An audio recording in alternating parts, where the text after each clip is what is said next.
մեզ, որ ամենալավը գիտենք խաղաղության գինը, ամենալավը գիտենք պատերազմը ինչ է,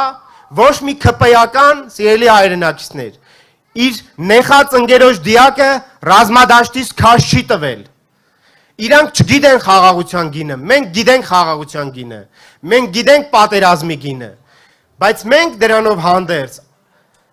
չենք վախեցնում մեր ժողովրդին պատերազմով, չենք ասում, որ տեսեք, գիտեք ինչ պատերազմ կլինի,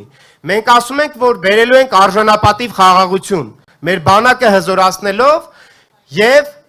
ռազմավարական գործընկերներ, միջազգային գործընկերներ ունենալով, որոնք որ ապահովելու են խաղաղություն։ Դրա լավագույն օրինակը շատ հետ չեմ գնա 90-ականները, պարոն նախագահն ինձանից վստահաբար ավելի լավ կասի, թե ինչ պայմաններում ուր ենք հասել, բայց ապրիլյան պատերազմն էր, երբ մեր բանակը դիմակայեց և մեր միջազգային գործընկերների միջոցով 4 օրվա ընթացքում պատերազմը կանգնեց։